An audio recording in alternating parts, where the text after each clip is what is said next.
rekan-rekan mahasiswa yang saya hormati, kembali lagi kita akan membahas tentang sistem presidensial dalam mata kuliah Hukum Tata Negara 2. Dan pada kesempatan kali ini kita akan membahas tentang sistem presidensial di Indonesia.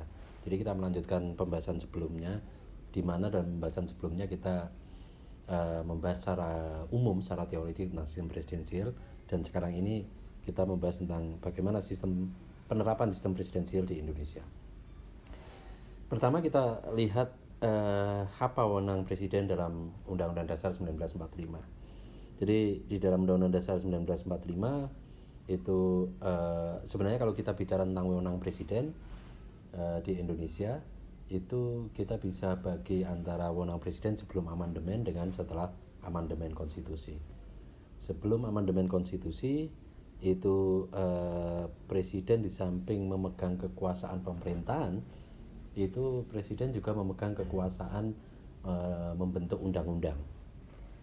Tetapi setelah amandemen konstitusi, kekuasaan presiden dalam membentuk undang-undang ini dihapuskan karena kekuasaan legislasi itu beralih ke lembaga legislatif atau DPR.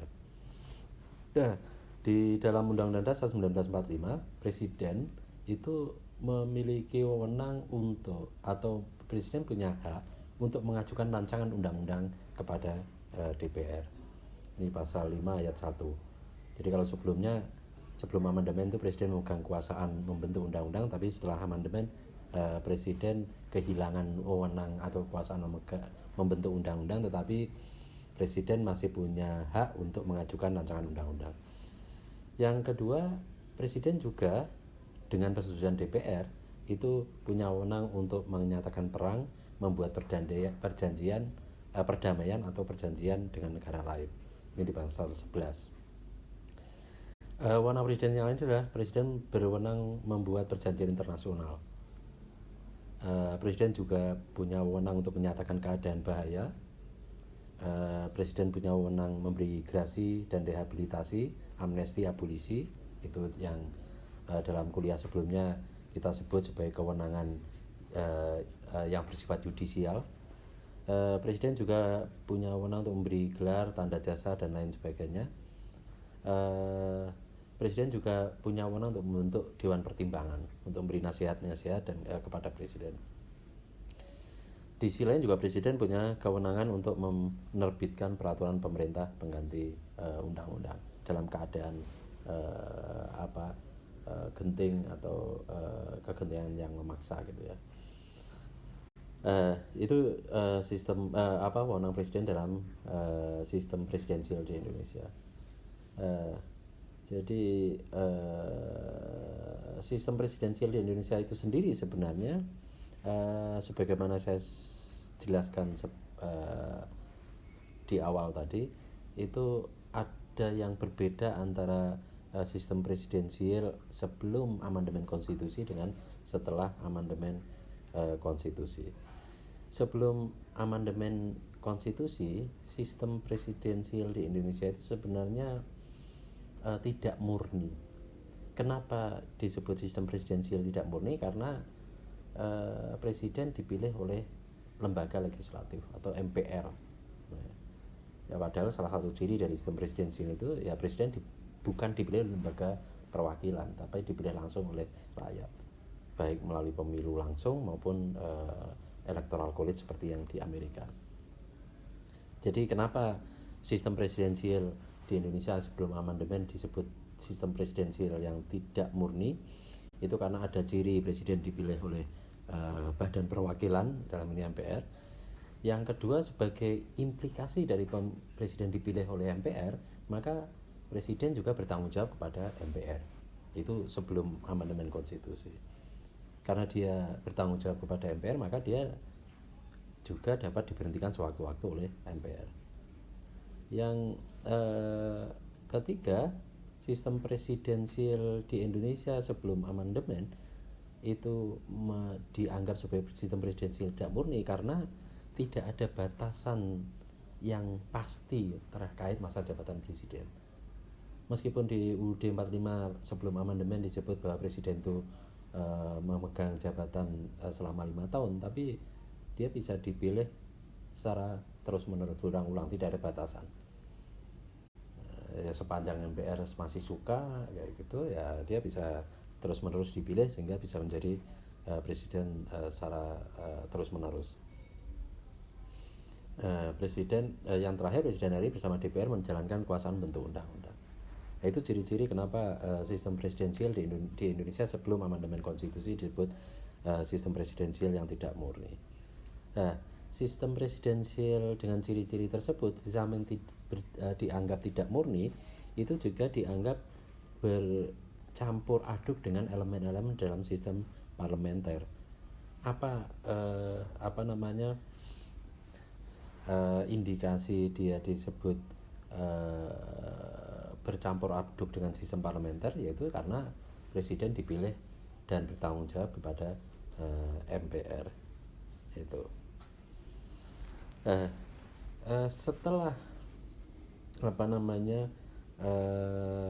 amandemen konstitusi itu sistem presidensial di Indonesia itu mengalami perubahan di beberapa sisi untuk mendorong agar penerapan sistem presidensial ini lebih murni.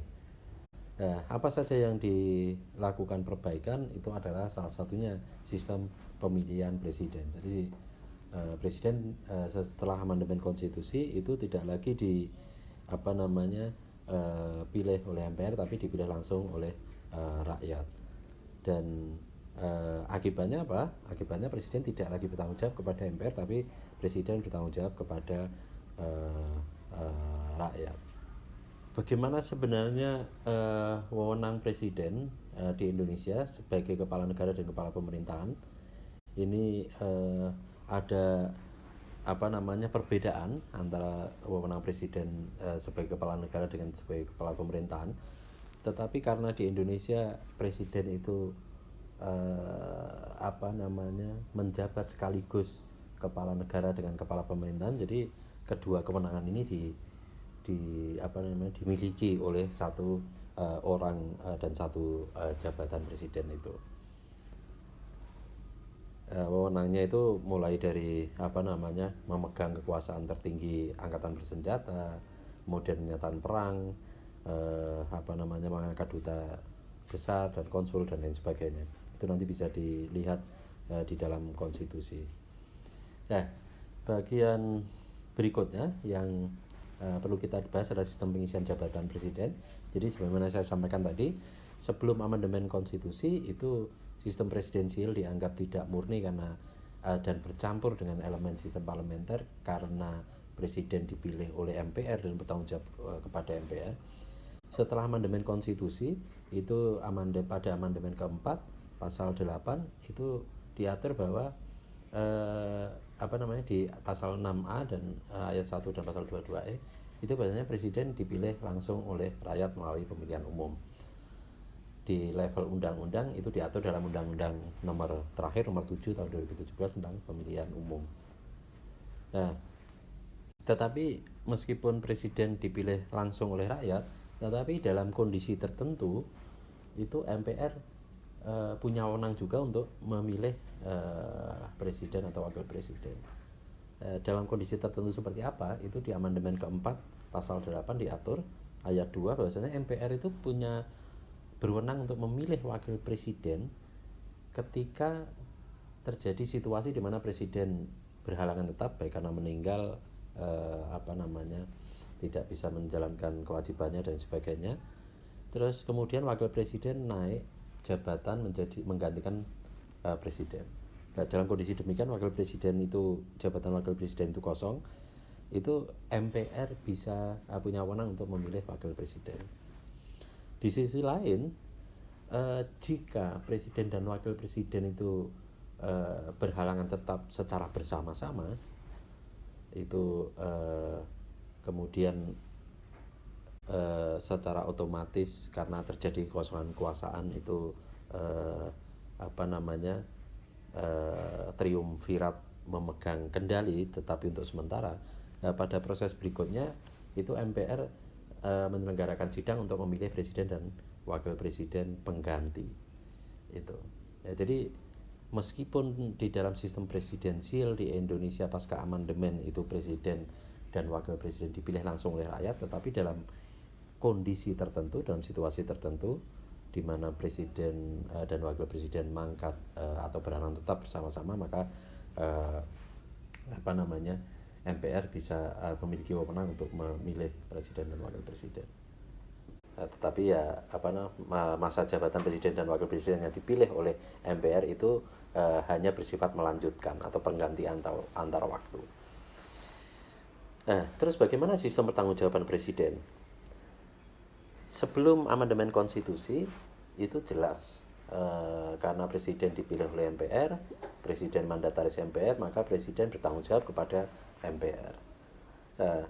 Tetapi itu secara jelas diuraikan dalam penjelasan UUD 45 sebelum amandemen ya. Setelah amandemen, ketika presiden dan wakil presiden dipilih langsung oleh rakyat, maka sistem pertanggungjawabannya sebenarnya menjadi tidak terlalu jelas, karena secara teoritik presiden dan wakil presiden itu hanya bertanggung jawab kepada rakyat pemilihnya. Tetapi hingga saat ini tidak ada mekanisme hukum, ya, tidak ada mekanisme politik maupun hukum yang diatur oleh peraturan perundang-undangan dengan bagaimana pertanggungjawaban presiden kepada rakyat ini akan dilakukan. Profesor Jimmy Asditiki menyebut bahwasanya setelah amandemen itu concentration of governing power and responsibility upon the president. Jadi dengan presiden dipilih secara langsung itu, maka sebenarnya kekuasaan pemerintahan itu terpusat pada presiden, dan pertanggungjawaban terhadap penyelenggaraan kekuasaan itu ya ada di pundak presiden. Di atas presiden tidak ada institusi lain yang lebih tinggi kecuali konstitusi. Jadi Prof. Jimmy menyebut dalam sistem constitutional state, secara politik presiden dianggap bertanggung jawab kepada rakyat, sedangkan secara hukum dia bertanggung jawab pada konstitusi. Tetapi lagi-lagi yang perlu digarisbawahi itu sistem pertanggungjawaban itu belum diatur. Yang terakhir, apa saja sebenarnya problematika dan tantangan dalam sistem presidensial di Indonesia? Yang pertama, penerapan sistem presidensial di Indonesia ini memiliki problematika dan tantangan terkait dengan kompatibilitas atau kesesuaian sistem presidensial dengan sistem keparlemenan. Jadi masih ada problem antara sistem keparlemenan kita, sistem manajemen keparlemenan kita ini yang dianggap kurang kompatibel dengan sistem presidensial. Fragmentasi kekuatan politik di parlemen dan bagaimana manajemen keparlemenan itu seringkali menyebabkan presiden kesulitan melaksanakan peran dan tanggung jawabnya dalam menyelenggarakan pemerintahan. Akibatnya kita bisa lihat sekarang ini, presiden meskipun sudah dipilih langsung oleh rakyat, dia masih harus berusaha menggalang koalisi secara dominan di parlemen. Jadi di situ ada problem kompatibilitas antara sistem presidensial dengan sistem parlemen. Yang kedua, ada masalah terkait dengan kompatibilitas sistem presidensial dengan sistem kepartean. Jadi kita menganut sistem kepartean majmuk, jadi sistem banyak partai. Tetapi rata-rata sistem banyak partai ini biasanya secara umum gitu ya, dalam prakteknya itu sangat susah berkompromi dengan sistem presidensial. Kenapa? Karena dengan banyaknya jumlah partai itu menyebabkan presiden akan kesulitan membangun konsensus politik. Yang ketiga itu problematika dan tantangan terkait dengan kompatibilitas sistem presidensial dengan sistem pemilu. Ini yang seringkali dijadikan bahan diskusi oleh teman-teman pengamat kepemiluan. Jadi sistem pemilu kita ini tidak hanya di sistem pemilu legislatifnya sendiri, tetapi bagaimana menempatkan sistem pemilu legislatif dengan eksekutif ini juga masih menjadi persoalan. Jadi pemilu legislatif dan eksekutif, pemilu legislatif dan pemilu presiden yang dilaksanakan secara serentak ini pun juga dianggap masih sulit berkontribusi terhadap kuatnya pelaksanaan atau implementasi sistem presidensial. Yang terakhir itu problematika dan tantangan itu terkait dengan sistem pertanggungjawaban presiden. Yang tadi saya sebut sebelumnya itu belum diatur secara jelas. Presiden dianggap bertanggung jawab kepada rakyat, tapi bagaimana cara rakyat bertanggung jawab? Bagaimana cara presiden bertanggung jawab kepada rakyat? Banyak ahli yang menyebutkan bahwasanya cara presiden bertanggung jawab kepada rakyat itu ya melalui pengujian di pemilu berikutnya, apakah dia akan terpilih lagi atau tidak. Jadi dalam dunia kepemiluan itu ada yang disebut dengan reward voting atau punishment voting. Jadi pemilih itu bisa memberikan penghargaan kepada calon, terutama calon incumbent. Kalau dia anggap calon incumbent itu berhasil, dia bisa pilih kembali, itu disebut sebagai reward voting atau punishment voting. Pemilih memilih untuk tidak memilih calon incumbent karena dianggap gagal. Tetapi problemnya reward and punishment voting ini tidak akan berjalan efektif ketika presiden itu sudah memegang jabatan 2 kali. Kalau di Indonesia karena presiden itu maksimal boleh menjabat itu hanya 2 kali atau dua term, maka di term kedua presiden tidak perlu bertanggung jawab kepada rakyat. Kenapa? Karena rakyat tidak akan bisa memberikan reward atau punishment voting kayak gitu. Jadi itu argumentasi bahwasanya pertanggungjawaban presiden kepada rakyat itu dibangun melalui pemilu, apakah dia dipilih kembali atau tidak, itu sebenarnya sangat tidak relevan di Indonesia. Jadi itu ada problematika dan tantangan yang dihadapi dalam penerapan sistem presidensial di Indonesia. Jadi kira-kira demikian hal-hal yang bisa saya sampaikan terkait dengan materi sistem presidensial di Indonesia. Dan sebagaimana biasanya kalau ada pertanyaan silakan disampaikan baik melalui grup WhatsApp maupun kolom komentar di bawah video ini. Dan agar Anda bisa mendapatkan informasi secara cepat terkait dengan video-video saya selanjutnya, jangan lupa subscribe dan hidupkan notifikasi. Jangan lupa like. Wallahu a'lam bishawab. Assalamualaikum warahmatullahi wabarakatuh.